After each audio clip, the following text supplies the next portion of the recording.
నమస్తే, welcome to Telugu రాజ్యం. నేను మీ విజయ. ప్రస్తుతం మనతో పాటే ఉన్నారు చిలక జ్యోతిష్య పండితులు శ్రీశైలం గారు. సార్తో మాట్లాడదాం. నమస్తే గురుగారు. నమస్కారం మేడం. గురుగారు, సమంత గారు మళ్ళీ పెళ్లి చేసుకునే అవకాశం ఏమైనా ఉందంటారు? ఎలాగో ఇంతకుముందు నాగ చైతన్య గారు మ్యారేజ్ చేసేసుకున్నారు. సో ఇప్పుడు రాజ్ నెడుమూరి అనే అతనితో ఈమె రిలేషన్షిప్లో ఉందని చెప్పి ఒక రూమర్ కూడా వస్తుంది. సో మళ్ళీ ఏమైనా పెళ్లి చేసుకునే అవకాశం ఉందంటారు? చూద్దామండి. ఆమె మేడం గారి సమంత గారి జ్యోతిష్య బలం ఎలా ఉందో, అలాగే రాజ్ నెడుమూరి గారి జ్యోతిష్య బలం ఎలా ఉందో, మెయిన్గా ఈ హీరోయిన్ సమంత గారి జ్యోతిష్య బలం మీద కళ్యాణ బలం కలిసి వస్తా రాదా, మరి చిత్ర పరిశ్రమ రంగంలో ఎలా ఉంటుంది, ఇంకా పర్సనల్ లైఫ్లో ఎలా ఉంటుంది, ఇక అభిమానుల కోరిక మూలంగా చూద్దాం. జానకిరామ్ సమంత గారి జ్యోతిష్య బలం ఎలా ఉంది, కళ్యాణ బలం ఉందా, ఆమెకి బలం లేదా, ఫ్యూచర్లో ఎట్లా ఉంటుంది, అభిమానుల కోరిక మూలంగా చూడు. జానకిరామ్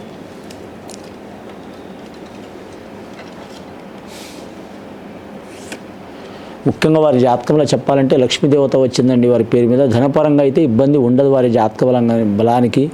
అలాగే చూడాలంటే సీతారాముల కళ్యాణం వచ్చింది, ఆ కళ్యాణానికి సర్వదేవతలు వచ్చిండ్రు.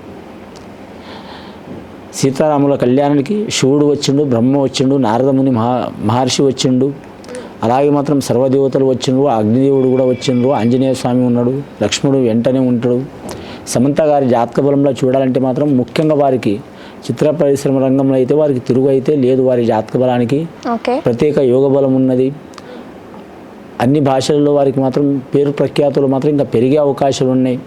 వారి జాతక బలంలా టాలీవుడ్ కావచ్చు, బాలీవుడ్ కావచ్చు, ఇక కన్నడ ప్రాంతం కావచ్చు, కేరళ ప్రాంతం కావచ్చు, తమిళనాడు కావచ్చు, ఆల్రౌండ్ అన్ని రాష్ట్రాల్లో వారి చిత్రాలు మాత్రం విజయం సాధించే అవకాశాలు ఉన్నాయి.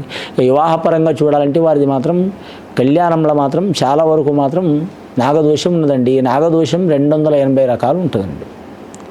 280 రకాల్లో ఒక్కొక్క దోషం ఒక్కొక్క రకంగా ఉంటుంది. ఈమె జ్యోతిష బలానికి చూడాలంటే మాత్రం చాలా వరకు ఎక్కువ నెగిటివ్ ఉంది. కళ్యాణం మీద, పెళ్లి మీద చాలా నెగిటివ్ ఉంది. కాలసర్ప దోషం అంటారు, కళ్యాణ దోషం అంటారు కొందరు ఏమంటారంటే మాత్రం మ్యారేజ్ మీద నష్టం అంటారు. అంటే వారికి వివాహం కాదని అర్థం. అవుతుంది, కాకపోతే భార్యాభర్తలతో విరోధాలు రావటం, కుటుంబ సభ్యులతో విరోధాలు రావటం, దూరం కావటం, అందరి మనసులు లేక వారికి ఒకరికొకరు పడకపోవటం, ఇలా దూరమయ్యే ఛాన్సులు ఉంటాయి. కాబట్టి ఆల్రెడీగా ఆమె కళ్యాణం మీద అనుకోకుండా అయింది. కొన్ని కారణాల వలన మాత్రం వాళ్ళు విడిపోయిండ్రు ఫస్ట్ జరిగిన కళ్యాణంలో. ఇప్పుడు రాబోయే యుగంలో ఆమె జాతక బలానికి కళ్యాణ బలం ఉన్నది కానండి, దోషం ఇంకా పోలేదు. ఆ దోషం తొలగే అవకాశం ఉంది. ఆమె అన్ని రకాలుగా కూడా మాత్రం దోషం నివారణ చేసుకుంటుంది. మన సాంప్రదాయ పద్ధతులు, హిందూ పద్ధతులు కూడా చేసుకుంటే కనబడ్డ రాయికి వస్తుంది మామూలు మానవుల లెక్కని. ఇలాంటి చిక్కులు చికాకులు పోవాలని ఆ దోషం వల్ల కూడా ఆమెకి ఆరోగ్యంలో కూడా ఇబ్బందులు వచ్చినాయి. ఒకనొక టైంలో మాత్రం ప్రాణాపాయం వరకు కూడా వచ్చింది. మానసికంగా కూడా ఒత్తిడి అనుభవించింది, శారీరకంగా కూడా ఒత్తిడి అనుభవించింది. అలాగే నరాల మీద, కండరాల మీద కూడా వ్యాధి వచ్చింది. అది వెళ్ళిపోయింది, అది జరిగిపోయిన విషయం. ఇక కళ్యాణపరంగా మాత్రం విడిపోయిన విషయం అది పక్కన పెట్టండి. ఇక ఫలానా వారు రాజ్ నెడుమూరి అంటారు, వారితో కళ్యాణం అని నేను గ్యారెంటీకి చెప్పలేను. కానీ ఆమె జాతకంలో అయితే ఉంది కళ్యాణ బలం, ఇంకోటి చేసుకునే యోగం అయితే ఉంది. త్వరలో జరిగే అవకాశం ఉన్నది వారి జాతక బలంలా. 2025 నుంచి 27 లోపల మాత్రం కళ్యాణ బలం ఖచ్చితంగా జరుగుతుందండి వారికి.